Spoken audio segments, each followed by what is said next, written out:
वरदान मैंने आप लोगों को बताए हैं। अब ये हर एक के पास है और भी कई वरदान आपके पास है। यानी कि वरदान का मतलब क्या है? टैलेंट है, गिफ्ट प्रभु ने दिया है। ऐसा कोई व्यक्ति नहीं है जिसको परमेश्वर ने वरदान ना दिया हो। ऐसा कोई भी जन नहीं है जिसके पास कोई ना कोई टैलेंट ना हो। हर एक के पास है। कोई खाना अच्छा बनाता है, कोई बातें अच्छी बोलता है, कोई गीत अच्छे गाता है, कोई बजाता अच्छा है, कोई मेहनत करने में बड़ा अच्छा है ना। और बहुत सारे वरदान हैं आपके पास जो परमेश्वर ने आपको यहाँ भेजा है, तो कुछ ना कुछ देकर भेजा है।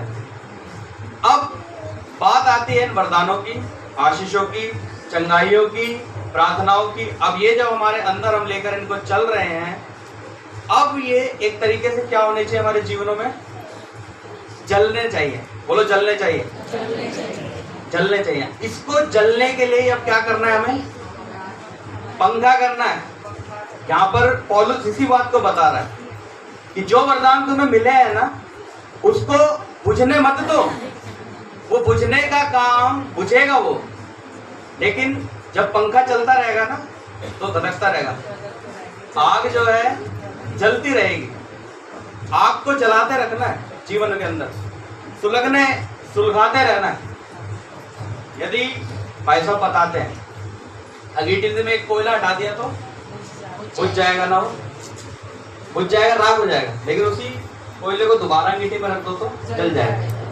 तो जलना चाहिए। अब जब जलने की बात आ रही है तो आग को जलाए रखने के लिए क्या करें? सबसे पहली चीज अपने जीवन में क्या करना है? प्रयत्न करना है, यानी कि अभ्यास करना। तो हम किसके जीवन को देख सकते हैं जिसने बहुत प्रयास करा? नूह के जीवन को देखें हम। उसको परमेश्वर ने क्या दे दिया था? एक नक्शा दे दिया कि भाई इतने इंच जहाज बनाना है, इतना ये करना है, वो करना है, क्योंकि मैं क्या करने वाला हूँ? इस पृथ्वी को खत्म करने वाला हूँ पानी से। परमेश्वर ने कहा मैं पानी से क्या कर दूंगा? इस पृथ्वी को नष्ट कर दूंगा, लेकिन तू अपने परिवार को लेकर क्या करे? एक जहाज बना ले और उसमें जानवर को लेकर चढ़ जाइए। ये बात हुई और उसने क्या करना शुरू कर दिया? नूह ने मुंहजोरी करी प्रभु से, ये कैसे होगा, कैसे बना लूंगा मैं अकेला, मैं तो बना नहीं सकता, मैं कैसे करूं?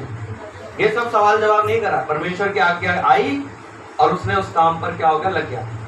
उस टाइम पर कुछ भी नहीं था, सब कुछ नॉर्मल चल रहा था जैसे अभी है ना, धूप निकल रही है, अच्छा मौसम हो रहा है, ऐसे ही था।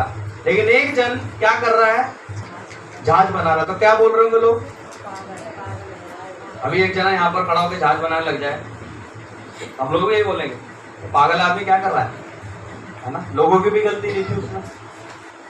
अब वो पेड़ काट रहा है, जहाज बनाने में लग गया, उसका परिवार लग गया। लोग आते होंगे, देखते होंगे कि क्या कर रहा है आदमी, बोलते होंगे भाई क्या है? वो बोलता था कि क्या होने वाला है, थोड़े दिन में क्या होगी, पृथ्वी खत्म होने वाली है, तुम भी आ जाओ। तो लोग उसका क्या क्या सुना है कि मजाक उड़ाते थे, मजाक उड़ाते थे। लेकिन एक दिन क्या हुआ? पानी थोड़ा थोड़ा बारिश आने लगी। सभी लोगों को क्या हुआ? रोज आती है बारिश तो मौसम बदलता रहता है, लेकिन पानी क्या होने लगा? बढ़ने लगा। थोड़ा थोड़ा बढ़ा, फिर भी लोग, इतना तो होता ही है, कभी कभी आ जाती है। दिल्ली में भी आ गई थी एक बारी बाढ़, इतना तो होता नॉर्मल है। लेकिन जब कमर तक होने लगा, फिर यहाँ तक आया, फिर डूबने लगे, फिर चिल्लाए, क्योंकि जहाज क्या था? अब उठने लगा धीरे धीरे धीरे धीरे, और पानी इतना बढ़ गया कि सोते फूट गए। बारिश ऊपर से भी हो रही थी, नीचे से भी पानी निकल गया, सब जगह से जब पानी निकल गया तो जहाज क्या हो गया? उठ गया और सब लोग मर गए।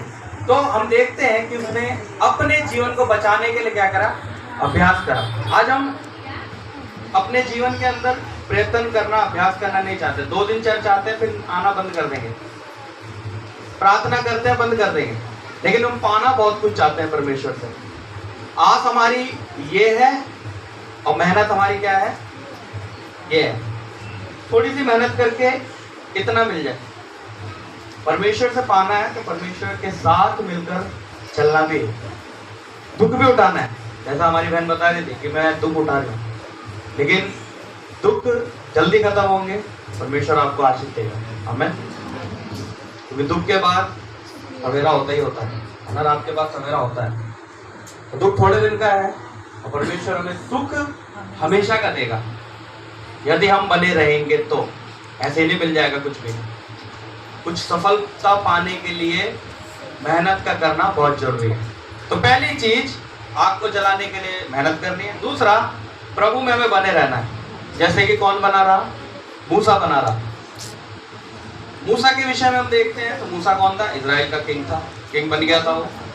हाँ, मिस्र का राजा बन गया था। बस उसने क्या कर दिया? किसी का खून करा और वहां से भाग गया। और भाग गया, एक राजा का अधिकार छीन कर क्या कर रहा था वो? भेड़ बकरे चराने लगा। एक राजा होकर दूसरी जगह पर जाकर क्या कर रहा है? भेड़ बकरे को चढ़ा रहा है। लेकिन एक चीज थी जो उसे दिखाई देती थी वहां पर, पहाड़ पर। वो क्या था? जलती हुई झाड़ी। जलती हुई झाड़ी उसे दिखाई देती थी, वो उनको देखता था। उसने क्या करा? मैं वहां जाऊंगा। और वो वहां पर गया। और जब वो गया तो वहां पर उससे क्या मिला? परमेश्वर का दर्शन मिलता है। और परमेश्वर ने उससे चरवाहे से, भेड़ बकरी बनाने वाले से क्या बना दिया? एक लीडर बना दिया कि अब तू क्या करेगा? मेरे लोगों को वहां से छुड़ाएगा जो बंधुई में बंधे हुए हैं, जो बंधुआई में है, उनको छुड़ाने वाला। तो हम एक देख सकते हैं कि एक मामूली सा इंसान जो कुछ भी नहीं है, जो अपने जीवन में कुछ नहीं है, सिर्फ और सिर्फ क्या है उसका काम? भेड़ बकरी चराता है। आज लोग कई बार यही सोचते हैं, यार मेरे से कुछ नहीं होगा, मैं कुछ नहीं कर सकता है, कर सकती। शायद अब मुझसे नहीं होगा क्योंकि मेरी उम्र निकल गई है, मेरा समय चला गया है ना। अब चर्च के विषय में भी कई लोग यही सोचते हैं, अब बंद हो गया, अब कुछ नहीं होगा। अब क्या है, इनका जो है ना, इनकी सेवा जो थी यहीं तक थी, अब खत्म। तो ऐसे ही मूसा जो था वो भी ऐसे ही था, यार मैं भेड़ बकरी चराते चराते शायद यहाँ मर जाऊंगा, मेरी लाइफ खत्म। लेकिन वो पहाड़ पर गया ना, परमेश्वर के पास जब गया तो परमेश्वर ने उसे क्या दे दिया? एक अधिकार दे दिया। और जब वो उतरा है ना, तो वो वाला मूसा नहीं था जैसा गया था। बाइबल बताती है उसके चेहरे से क्या निकल रही थी? किरणें निकल रही थी, नूर निकल रहा था। जब उर्दू में पढ़ते हैं तो क्या था? एक रूहानी चेहरा था उसका, जो चमक रहा था। आज परमेश्वर हमें वही चमक देना चाहता है मेरे प्रिय। आज वही नूर, वही चमक हमारे परिवारों में, हमारी जिंदगी में, हमारी लाइफ में परमेश्वर देना चाहता है। और जब देगा, जब हम परमेश्वर के पास जाएंगे। जब तक वो देखता रहा तब तक नहीं मिली उसको। देखने से परमेश्वर की आशीषें नहीं मिलेगी। परमेश्वर के पास जब जाओगे ना, तब परमेश्वर हमें अपनी उस चमक को देगा। तो यहाँ पर यही है, ये पंखे हैं आपको मैं बता रहा हूँ। परमेश्वर के पास जाना ये भी क्या है? हमारी उस आग को, वरदानों को जलाता रहेगा, सुलगाता रहेगा, क्योंकि सुलगाना बहुत जरूरी है। और दूसरा, आत्मिक संगति। तीसरा, आत्मिक संगति होना बहुत जरूरी है। आत्मिक संगति के लिए आप एक आयत पढ़े, इब्रानियों 10 उसका 24।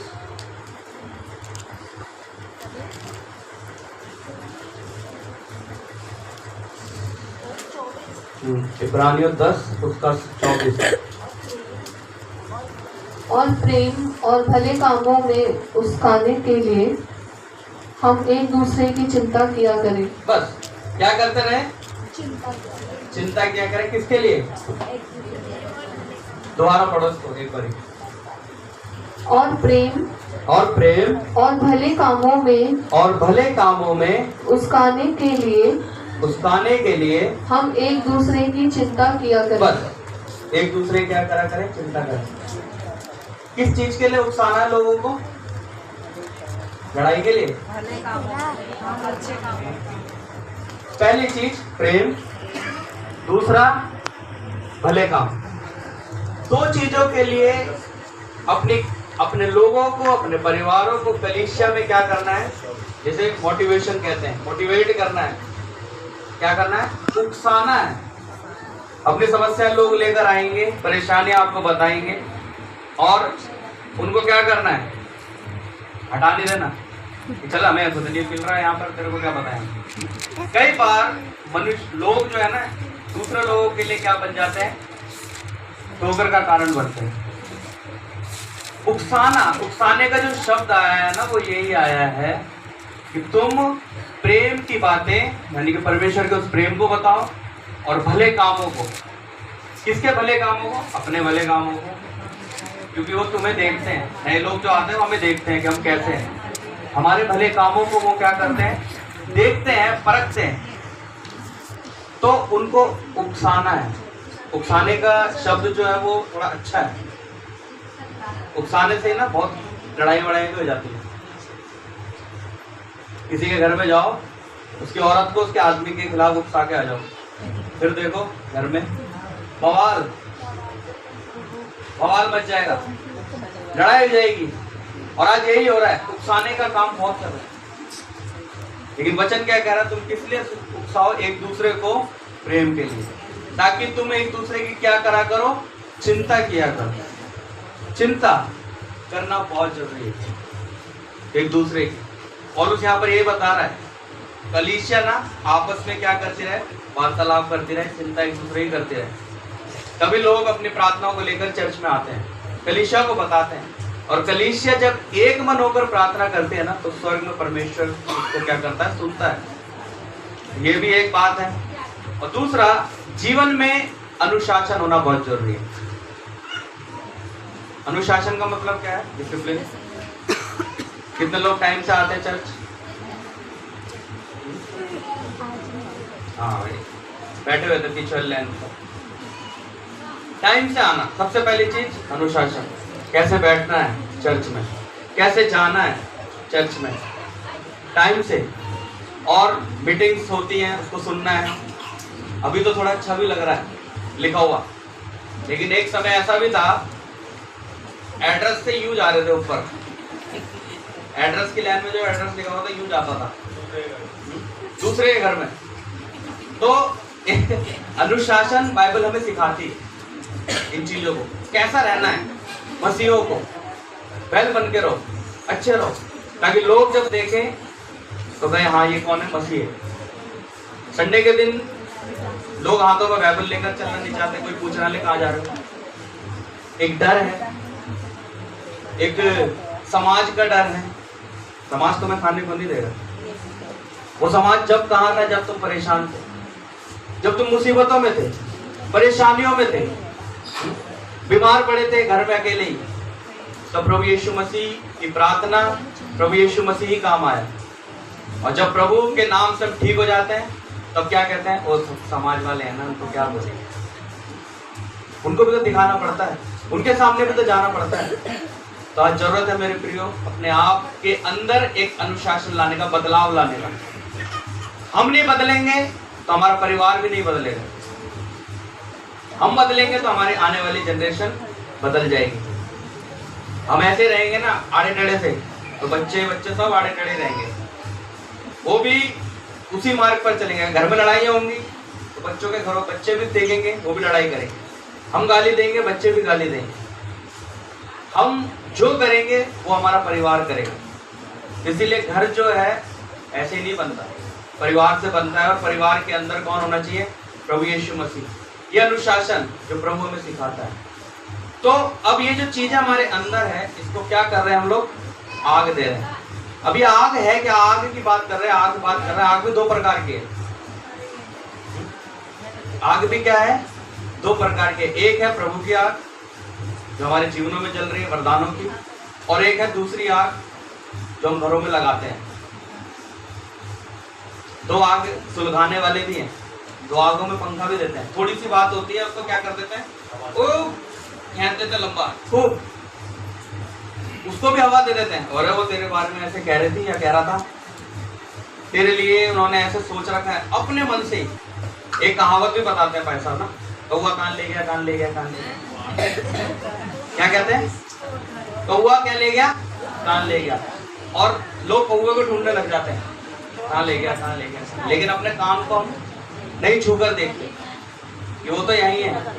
लेकिन दूसरे की बातों को सुनकर हम क्या कहते हैं, यार हाँ हो गया होगा, ले गया काम, कौवे के पीछे भागते हैं। इसीलिए अब प्रभु क्या खोलता है, हमारी मनोबुद्धि को खोलता है। कोई हमारे लिए बोल रहा है या बोलने दो, क्या तुमने देखा है या तुमने सुना है, जब तक सुनो नहीं, विश्वास नहीं करो, तब तक मानो भी मत। इग्नोर करना सीखो लाइफ में। जो बोल रहा है बोलने दो, विरोध तुम्हारा होगा, परेशान लोग करेंगे, गलत गलत बातें तुम्हें बोलेंगे, परिवार से, रिश्तेदारों में, हर एक जन। लेकिन क्या करना है, प्रभु के हाथ में सौंपना है, प्रभु से प्रार्थना करो। और यहाँ पर यही है, दो आगे हैं, आग बड़ी जल्दी लगती है। थोड़ी सी बात को, चिंगारी जो होती है उसमें कई लोग होते हैं क्या करते हैं, लकड़ी डालते हैं, घी डालते हैं, और ऐसे कामों में नहीं डालेंगे कि वरदान जो सुलगने चाहिए एक व्यक्ति के अंदर, कि उसको थोड़ा सा बजाना नहीं आता या उसको प्रभु के बारे में नहीं आ रहा, उसको नहीं करेंगे, उसके पास जाकर उसको सिखाने की कोशिश नहीं करेंगे। लेकिन अगर उसके अंदर कुछ कमी है, उस पर इतनी बातें बना देंगे ना लोग, अरे बेकार कर रखा है, बेकार की है, ये होता है, इसको कुछ नहीं आता, उसके साथ नहीं रहना, उसके साथ नहीं रहना। उस चीज को मैं ग्रुप को देखता हूँ, ग्रुप में सारी चीजें आती हैं, किसी का कोई रिप्लाई नहीं। दिनेश अंकल ही भेजते हैं, आते हैं, पापा ही भेजते हैं, बहुत लोग भेजते हैं वचन वगैरह, उस पर कोई रिप्लाई नहीं आता। लेकिन जैसे ही